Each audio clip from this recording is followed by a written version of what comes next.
Suatu hari karakter utama sedang melakukan latihan-latihannya karena dia akan kehabisan tenaga nanti. Sementara itu, di area yang sama, ada cewek pemandu sorak bernama Chiari, dan dia sedang melatih kemampuan bersoraknya, lalu karakter utama memujinya atas kerja kerasnya. Tiba-tiba dia tersenyum dan mempertaruhkan karakter utama dengan mengatakan, itu dia benar-benar bersorak untuknya. Dia sangat diberkati saat ini karena dia punya kekuatan potongan rambut legendaris. Omong-omong sepertinya keduanya orang asing, dan ini adalah pertama kalinya mereka melakukan percakapan. Setelah itu mengobrol singkat satu sama lain, keduanya memutuskan untuk berpisah. Tapi, tiba-tiba, salah satunya jatuh dari bangku penonton, gara-gara apes banget. Untungnya, dia mendarat di tokoh utama, tapi nasibnya masih kurang mujur karena pergelangan kakinya patah. Nah, dia ini salah satu andalan tim pemandu sorak mereka, jadi semua orang panik lah. Terus, datang nih pelatihnya, yang terkenal tegas banget. Dia langsung tahu masalahnya, dan ternyata menurut dokter, Chieri, nama orang yang jatuh, butuh waktu sebulan buat sembuh. Otomatis, dia nggak bisa latihan buat turnamen yang mau datang. Gara-gara itu, pelatihnya butuh pengganti Chieri. Dia pilih nih cewek bernama Kura, soalnya ukuran melon mereka sama. Pelatihnya langsung umumkan kalau Kura bakal gantiin Chieri di turnamen nasional. Mau gimana lagi? Semua orang nggak punya pilihan. Chieri sih udah bilang kalau kakinya bakal sembuh sebelum turnamen, jadi pelatihnya suruh dia fokus aja sama pemulihannya. Tapi, tiba-tiba, Chieri nanya ke pelatihnya, Kak, Kura bakal ngurus asrama cewek juga nggak sih? Pelatihnya langsung putusin kalau tokoh utama yang bakal ngurus asrama cewek. Chieri langsung ngebantah, soalnya asrama cewek itu wilayah terlarang buat cowok. Tapi, pelatihnya malah ngomel-ngomel, bilangin kalau pemandu sorak tuh harus berani dan nggak boleh malu-malu. Terus, dia bilang kalau tokoh utama nggak boleh ngelawan perintahnya, soalnya dia selalu bener. Ternyata strateginya pelatihnya tuh biar tokoh utama ngurus asrama cewek, biar dia gampang ngeliat kekuatan legendarisnya. Pinter banget kan dia? Jadi gara-gara strateginya tadi, pelatihnya malah nyuruh semua cewek buat ngurut melonnya ke si tokoh utama. Katanya sih buat nambahin kepercayaan diri mereka. Si tokoh utama sih ngebantah, tapi kayaknya lama-lama dia bakal ngerasa enak juga. Tapi si pemandu sorak ini malah nggak tahu apa-apa soal ngurut melon.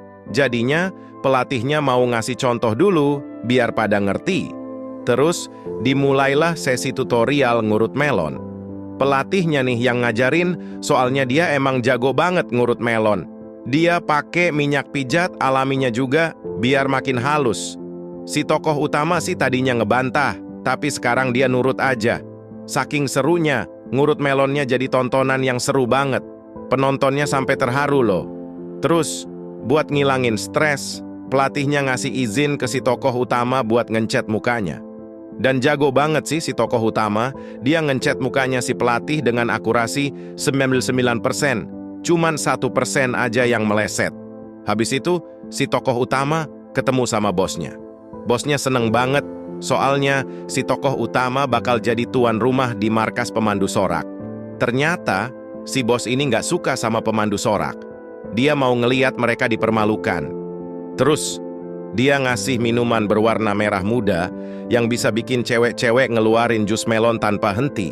Katanya si jus melonnya kayak kalsium. Jadi minuman ini nggak cuma bikin cewek-cewek ngeluarin jus melon, tapi juga bikin mereka pengen banget ikut acara budaya. Hebat kan? Cuma butuh 1 tetes loh. Bosnya ini mau ngeliat pemandu sorak ngelakuin sesuatu yang berbudaya, jadi dia nyuruh si tokoh utama buat jadi juru kamera dan ngambil foto-foto artistik mereka. Terus, si tokoh utama malah penasaran sama minumannya. Dia mau tahu beneran manjur apa enggak. Jadinya, dia minum tuh minuman. Dan ternyata, beneran manjur, si tokoh utama sampai kaget banget saking senangnya. Dia langsung ngeliat gimana cara minuman itu bikin cewek-cewek ngeluarin jus melon. Terus, dia nyuruh pemandu sorak buat minum minuman itu. Awalnya sih mereka ragu, tapi lama-lama mereka nurut juga. Dan bener aja, pemandu sorak itu jadi ngeluarin jus melon tanpa henti. Si tokoh utama seneng banget, dia ngerasa kayak raja. Dia langsung minum jus melon langsung dari pabriknya. Terus, dia bilang ke bosnya kalau dia mau dipijat melon. Tapi, bosnya nggak tahu apa-apa soal pijat melon. Jadinya, si tokoh utama yang ngajarin dia cara pijat yang bener. Bosnya sih nggak ngerti-ngerti, tapi dia nurut aja sama si tokoh utama. Terus, si tokoh utama ngasih dia milkshake kental banget. Karena si tokoh utama udah ngajarin dia cara pijat melon dan ngasih dia milkshake, bosnya nggak punya pilihan lain selain ngikutin rencananya buat ngepermalukan pemandu sorak. Si doi yang mau ngomong sesuatu penting ke temennya, tapi dia ngerasa gugup banget. Untungnya, ada pelatihnya yang ngasih semangat, tapi pelatihnya ngingetin juga nih, lo belum ngerjain tugas pijat melon nih, buruan kerjain sekarang. Si doi langsung nurut aja, soalnya dia ngerasa ini bakal jadi pengalaman berharga. Mereka berdua langsung ke ruangan khusus buat terapi pijat melon. Si pelatihnya nyuruh si doi ngelepas senjata legendarisnya, dan si doi kaget banget ngeliat ukurannya yang gede banget. Terus, terapinya dimulai. Si pelatihnya pakai minyak pijat khusus yang dia temukan di mulutnya, bikin pijatannya makin halus. Sebagai hadiahnya, si doi dapat milkshake gede banget. Di scene selanjutnya, ada klub pemandu sorak yang lagi latihan. Tapi, Cherry, salah satu anggotanya, nggak bisa ikut karena kakinya cedera.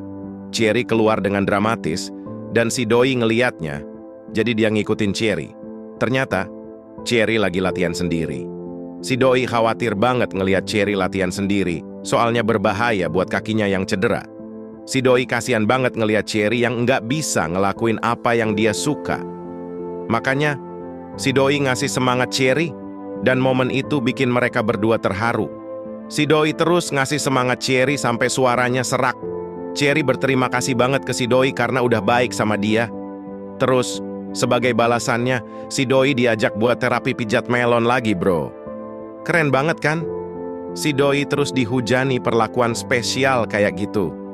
Bahkan, dia dipaksa buat makan steak Wagyu A5 mahal punya si doi biar ngerasain gaya hidup baru. Habis itu, dia disuguhin milkshake hangat yang baru dibikin si doi. Si doi kaget sih sama agresivitasnya, tapi dia tetap seneng minum milkshake hasil kerja keras si doi. Baterainya si doi udah habis-habis setelah latihan budaya itu, jadi dia pengen istirahat. Si doi ngasih dia minuman yang dicampur ramuan ajaib budaya. Efeknya langsung berasa, dan sekarang dia malah jadi bisa bikin jus melon. Gara-gara itu, dia nggak bisa keluar dari pemandiannya. Besoknya, si doi lagi bersih-bersih bareng pemandu sorak yang ngasih semangat. Gara-gara itu, skill bersih-bersihnya si doi naik level maksimal. Habis selesai tugas, si doi mau keluar dari kamarnya. Tapi, dia ditahan sama si pemandu sorak. Ternyata, dia pengen momen vanilla yang sehat. Mereka berdua bikin fitur khusus pasangan. Habis itu, si pemandu sorak ngasih diri buat ditangani si doi dengan hati-hati dan dia ngasih bantuan.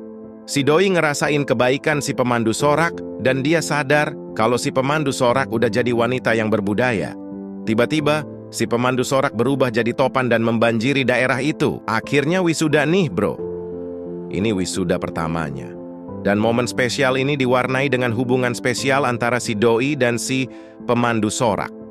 Mereka berdua jadi satu, dan si doi ngerasain efek kerusakan utama. Tapi, efek itu cepet hilang kok. Soalnya dia ngelakuin ini demi budaya vanilla. Habis itu, mereka tepuk tangan bareng kayak biasa. Si doi nyimpen milkshake legendarisnya di ruang sucinya. Staminanya si doi udah 1000% gara-gara dia selalu minum jus melon. Pedangnya masih siap buat berperang, dan mereka berdua pengen ngelakuin lebih banyak momen budaya pakai senjata legendarisnya. Pas lagi asyik bermesraan, mereka berdua ngobrol romantis. Si doi bisa pakai fitur ledakan milkshake vanilla. Habis itu, dia ngambil foto lagi dan nunjukin fotonya ke atasannya. Dia pengen pakai foto itu buat ngebatalin klub pemandu sorak. Tapi, ini kan anime budaya harem dari game, bro. Jadi si doi pasti bakal ngeliat cara buat bikin semua orang senang pakai milkshake vanilla tanpa batasnya. Nah, itu tadi akhir dari rekap anime budaya ini. Jangan lupa saus spesialnya ya bro.